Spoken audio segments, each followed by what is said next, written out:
తెలంగాణ రాష్ట్ర ప్రభుత్వం విడుదల చేసిన కుల గణనకు సంబంధించిన జనాభా నిష్పత్తిలో తెలంగాణ రాష్ట్రంలో అత్యధిక జనాభా 10.3% జనాభాతో మాదిగలే టాపులో ఉన్నారనే విషయం స్పష్టంగా రుజువైంది.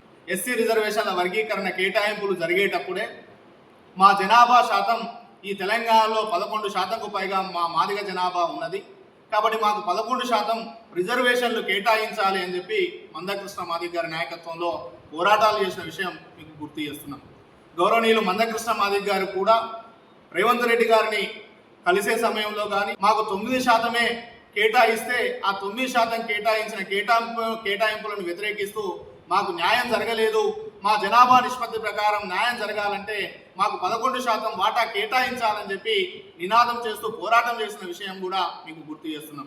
ఇప్పుడు స్పష్టమైంది, ప్రభుత్వం అధికారికంగా నిర్వహించిన కులగణన ప్రకారమే మా జనాభా 9% కాదు, మా జనాభా 10.3% ఉన్నట్టు స్పష్టంగా తేలిపోయింది. ఆ చేసిన కులగణన విషయంలో కూడా కొంత మాకు అనుమానాలు వ్యక్తమవుతున్నాయి. మా జనాభా కృష్ణన్న చెప్పినట్టుగా ఖచ్చితంగా 11%కు పైగా జనాభా ఉంటుంది కాబట్టి ఆ కులగణన కూడా అశాస్త్రీయంగానే జరిగిందని మాకు స్పష్టమవుతున్నది. కాబట్టి మా జనాభా 11% కాబట్టి ఆ 11% రిజర్వేషన్ల కేటాయింపులు జరిగే విధంగా చొరవ తీసుకోవాల్సిందిగా ముఖ్యమంత్రి రేవంత్ రెడ్డి గారిని మేము విజ్ఞప్తి చేస్తున్నాం. అంతేకాదు 10.3% భావించుకుంటే ఇప్పుడు 9% కూడా మాకు అన్యాయం చేసినట్టుగానే భావించబడుతున్నది కాబట్టి మీరు చేసిన అన్యాయాన్ని సరిదిద్దుకొని మాకు 10 నుంచి 11% రిజర్వేషన్లను వాళ్ళ వాటాను కేటాయించాల్సిందిగా మేము డిమాండ్ చేస్తున్నాం. ఈ దిశలో ప్రభుత్వం ఆలోచన చేసి మాకు 11% వాటా వచ్చే విధంగా చర్యలు తీసుకోవాల్సిన బాధ్యత ఉన్నదనే విషయాన్ని కూడా మేము గుర్తు చేస్తున్నాం. అదేవిధంగా కులగణన విషయమే కాదు, సామాజిక ఆర్థిక రాజకీయాలకు సంబంధించిన అంశాల్లో కూడా ఏ కులం ఏ రకమైన అభివృద్ధిని సాధించిందనే విషయం కూడా స్పష్టంగా నివేదిక రూపంలో వ్యక్తమయ్యింది. అంటే ఈ తెలంగాణ రాష్ట్రంలో జనాభా పరంగా ఎక్కువ ఉండడమే కాదు, పేదరికంలో కూడా అత్యంత వెనుకబడిన కులంగా మాదిగలే ఉన్నారనే విషయం రుజువైందనే విషయాన్ని కూడా మేము గుర్తు చేస్తున్నాం. అదేవిధంగా వ్యవసాయ కూలీలుగా మారిన వాళ్ళ జనాభా తీస్తే ఈ తెలంగాణలో ఉన్న అన్ని కులాల కంటే ఎక్కువగా వ్యవసాయ కూలీలుగా మారిన వాళ్ళ దాంట్లో మాదిగలే ఉన్నారనే విషయం స్పష్టంగా రుజువైందనే విషయాన్ని కూడా మేము గుర్తు చేస్తున్నాం.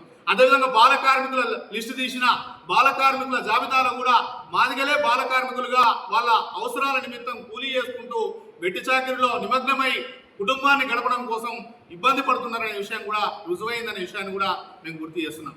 కాబట్టి ఈ అన్ని అంశాలను పరిగణలోకి తీసుకొని పేదరికాన్ని నిర్మూలించే దిశగా 80 సంవత్సరాలుగా మాదిగలు వెనుకబడిపోయినరని చెప్పి స్పష్టంగా నివేదికలు ఉన్నా కూడా వీటిని సరిదిద్దే ప్రయత్నం ప్రభుత్వాలు చేయలేకపోయినాయి అనే విషయాన్ని కూడా మేము గుర్తు చేస్తున్నాం. మా పేదరికాన్ని తొలగించే కాడ, మా నిరుద్యోగాన్ని తొలగించే కాడ, మాకు అన్ని రంగాల్లో న్యాయబద్ధంగా వాటా వచ్చే కాడ సామాజికంగా ఆర్థికంగా మా వర్గాలకు నష్టం చేసిందనే విషయం స్పష్టంగా రుజువైంది. పాలకులు నష్టం చేసింది కాబట్టినే ఇప్పుడు విడుదల చేసిన జాబితాలో మా వర్గాలు వెనుకబడిన జాబితాలో ఉన్నాయనే విషయాన్ని కూడా మేము గుర్తు చేస్తున్నాం. కాబట్టి ఇప్పుడు సామాజికంగా ఆర్థికంగా మమ్మల్ని న్యాయం చేసి మా వర్గాల అభ్యున్నతి కోసం పాలకులు ఆలోచన చేయాల్సిన బాధ్యత ఉన్నదనే విషయాన్ని కూడా మేము గుర్తు చేస్తున్నాం.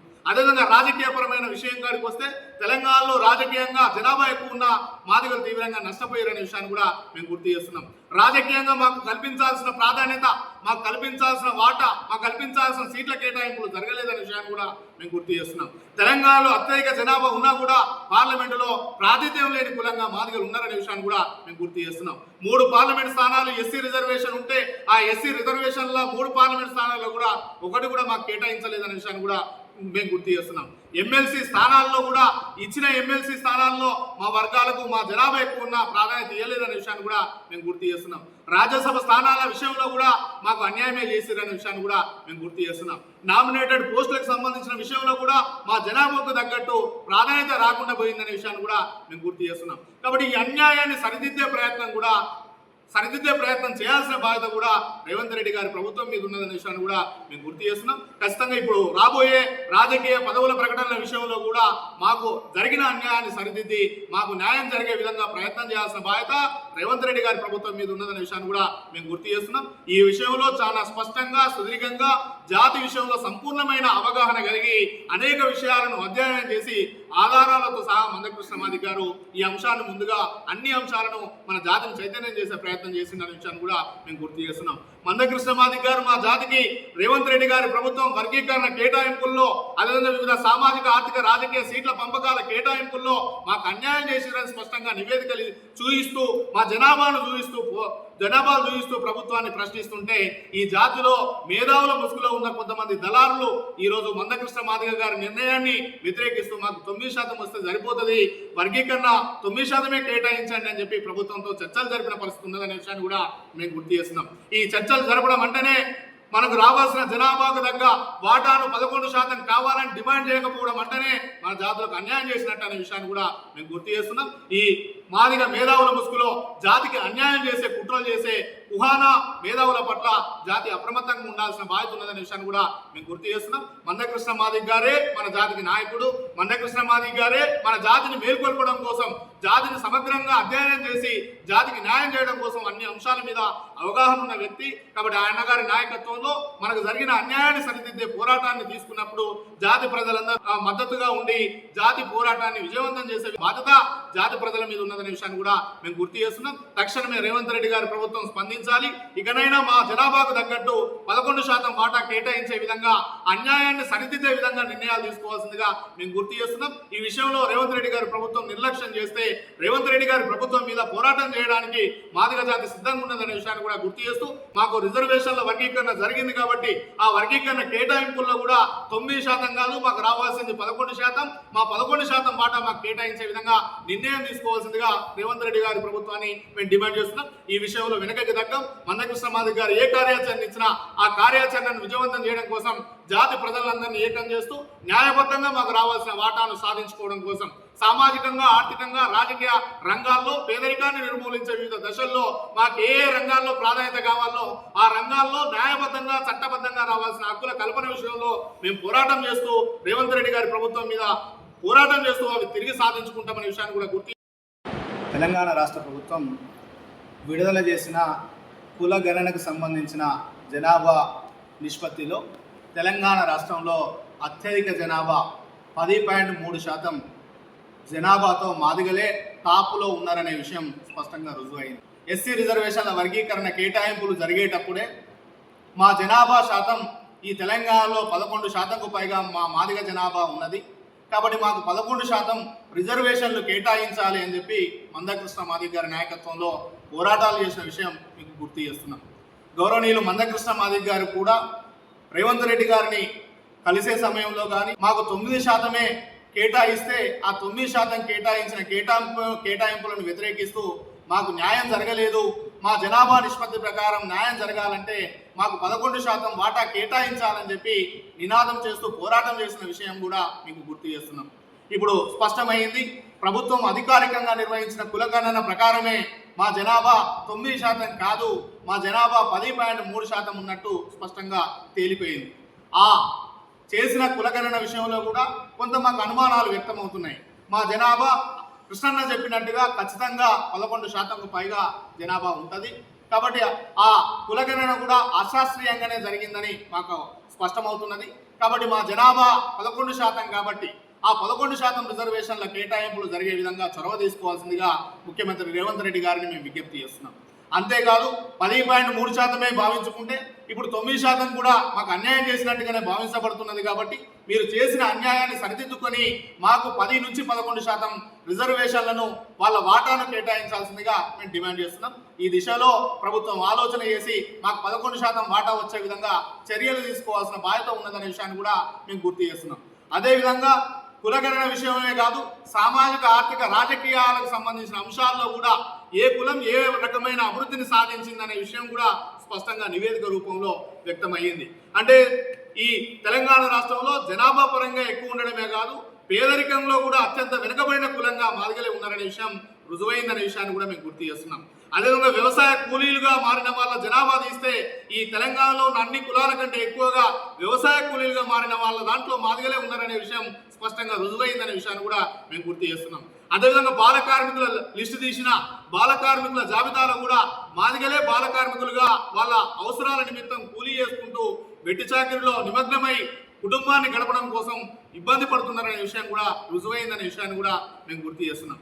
కాబట్టి ఈ అన్ని అంశాలను పరిగణలోకి తీసుకొని పేదరికాన్ని నిర్మూలించే దిశగా 80 సంవత్సరాలుగా మాదిగలు వెనుకబడిపోయినరని చెప్పి స్పష్టంగా నివేదికలు ఉన్నా కూడా వీటిని సరిదిద్దే ప్రయత్నం ప్రభుత్వాలు చేయలేకపోయినాయి అనే విషయాన్ని కూడా మేము గుర్తు చేస్తున్నాం. మా పేదరికాన్ని తొలగించే కాడ, మా నిరుద్యోగాన్ని తొలగించే కాడ, మాకు అన్ని రంగాల్లో న్యాయబద్ధంగా వాటా వచ్చే కాడ సామాజికంగా ఆర్థికంగా మా వర్గాలకు నష్టం చేసిందనే విషయం స్పష్టంగా రుజువైంది. పాలకులు నష్టం చేసింది కాబట్టినే ఇప్పుడు విడుదల చేసిన జాబితాలో మా వర్గాలు వెనుకబడిన జాబితాలో ఉన్నాయనే విషయాన్ని కూడా మేము గుర్తు చేస్తున్నాం. కాబట్టి ఇప్పుడు సామాజికంగా ఆర్థికంగా మమ్మల్ని న్యాయం చేసి మా వర్గాల అభ్యున్నతి కోసం పాలకులు ఆలోచన చేయాల్సిన బాధ్యత ఉన్నదనే విషయాన్ని కూడా మేము గుర్తు చేస్తున్నాం. అదేవిధంగా రాజకీయపరమైన విషయం కాడికి వస్తే తెలంగాణలో రాజకీయంగా జనాభా ఎక్కువ ఉన్న మాదిగలు తీవ్రంగా నష్టపోయారనే విషయాన్ని కూడా మేము గుర్తు చేస్తున్నాం. రాజకీయంగా మాకు కల్పించాల్సిన ప్రాధాన్యత, మాకు కల్పించాల్సిన వాటా, మాకు కల్పించాల్సిన సీట్ల కేటాయింపులు జరగలేదనే విషయాన్ని కూడా మేము గుర్తు చేస్తున్నాం. తెలంగాణలో అత్యధిక జనాభా ఉన్నా కూడా పార్లమెంటులో ప్రాతినిధ్యం లేని కులంగా మాదిగలు ఉన్నారనే విషయాన్ని కూడా మేము గుర్తు చేస్తున్నాం. 3 పార్లమెంట్ స్థానాలు ఎస్సీ రిజర్వేషన్ ఉంటే ఆ ఎస్సీ రిజర్వేషన్ల 3 పార్లమెంట్ స్థానాల్లో కూడా ఒకటి కూడా మాకు కేటాయించలేదనే విషయాన్ని కూడా మేము గుర్తు చేస్తున్నాం. ఎమ్మెల్సీ స్థానాల్లో కూడా ఇచ్చిన ఎమ్మెల్సీ స్థానాల్లో మా వర్గాలకు మా జనాభా ఎక్కువ ఉన్న ప్రాధాన్యత ఇవ్వలేదనే విషయాన్ని కూడా మేము గుర్తు చేస్తున్నాం. రాజ్యసభ స్థానాల విషయంలో కూడా మాకు అన్యాయమే చేసిరనే విషయాన్ని కూడా మేము గుర్తు చేస్తున్నాం. నామినేటెడ్ పోస్టులకు సంబంధించిన విషయంలో కూడా మా జనాభాకు తగ్గట్టు ప్రాధాన్యత రాకుండా పోయిందనే విషయాన్ని కూడా మేము గుర్తు చేస్తున్నాం. కాబట్టి ఈ అన్యాయాన్ని సరిదిద్దే ప్రయత్నం చేయాల్సిన బాధ్యత కూడా రేవంత్ రెడ్డి గారి ప్రభుత్వం మీద ఉన్నదనే విషయాన్ని కూడా మేము గుర్తు చేస్తున్నాం. ఖచ్చితంగా ఇప్పుడు రాబోయే రాజకీయ పదవుల ప్రకటనల విషయంలో కూడా మాకు జరిగిన అన్యాయాన్ని సరిదిద్ది మాకు న్యాయం జరిగే విధంగా ప్రయత్నం చేయాల్సిన బాధ్యత రేవంత్ రెడ్డి గారి ప్రభుత్వం మీద ఉన్నదనే విషయాన్ని కూడా మేము గుర్తు చేస్తున్నాం. ఈ విషయంలో చాలా స్పష్టంగా సుదీర్ఘంగా జాతి విషయంలో సంపూర్ణమైన అవగాహన కలిగి అనేక విషయాలను అధ్యయనం చేసి ఆధారాలతో సహా మందకృష్ణ మాదిగ గారు ఈ అంశాన్ని ముందుగా అన్ని అంశాలను మన జాతిని చైతన్యం చేసే ప్రయత్నం చేసిందనే విషయాన్ని కూడా మేము గుర్తు చేస్తున్నాం. మందకృష్ణ మాదిగ గారు మా జాతికి రేవంత్ రెడ్డి గారి ప్రభుత్వం వర్గీకరణ కేటాయింపుల్లో, అదేవిధంగా వివిధ సామాజిక ఆర్థిక రాజకీయ సీట్ల పంపకాల కేటాయింపుల్లో మాకు అన్యాయం చేసిందని స్పష్టంగా నివేదికలు చూయిస్తూ మా జనాభాను చూయిస్తూ ప్రభుత్వాన్ని ప్రశ్నిస్తుంటే ఈ జాతిలో మేధావుల ముసుగులో ఉన్న కొంతమంది దళారులు ఈ రోజు మందకృష్ణ మాదిగ గారి నిర్ణయాన్ని వ్యతిరేకిస్తూ మాకు 9% వస్తే సరిపోతుంది, వర్గీకరణ 9% కేటాయించండి అని చెప్పి ప్రభుత్వంతో చర్చలు జరిపిన పరిస్థితి ఉన్నదనే విషయాన్ని కూడా మేము గుర్తు చేస్తున్నాం. ఈ చర్చలు జరపడం అంటేనే మనకు రావాల్సిన జనాభాకు తగ్గ వాటాను 11% కావాలని డిమాండ్ చేయకపోవడం అంటేనే మన జాతులకు అన్యాయం చేసినట్టు అనే విషయాన్ని కూడా మేము గుర్తు చేస్తున్నాం. ఈ మాదిగ మేధావుల ముసుగులో జాతికి అన్యాయం చేసే కుట్రలు చేసే కుహానా మేధావుల పట్ల జాతి అప్రమత్తంగా ఉండాల్సిన బాధ్యత ఉన్నదనే విషయాన్ని కూడా మేము గుర్తు చేస్తున్నాం. మందకృష్ణ మాదిగ గారే మన జాతికి నాయకుడు, మందకృష్ణ మాదిగ గారే మన జాతిని మేల్కొల్పడం కోసం, జాతిని సమగ్రంగా అధ్యయనం చేసి జాతికి న్యాయం చేయడం కోసం అన్ని అంశాల మీద అవగాహన ఉన్న వ్యక్తి. కాబట్టి ఆయన గారి నాయకత్వంలో మనకు జరిగిన అన్యాయాన్ని సరిదిద్దే పోరాటాన్ని తీసుకున్నప్పుడు జాతి ప్రజలందరూ మద్దతుగా ఉండి జాతి పోరాటాన్ని విజయవంతం చేసే బాధ్యత జాతి ప్రజల మీద ఉన్నదనే విషయాన్ని కూడా మేము గుర్తు చేస్తున్నాం. తక్షణమే రేవంత్ రెడ్డి గారి ప్రభుత్వం స్పందించాలి.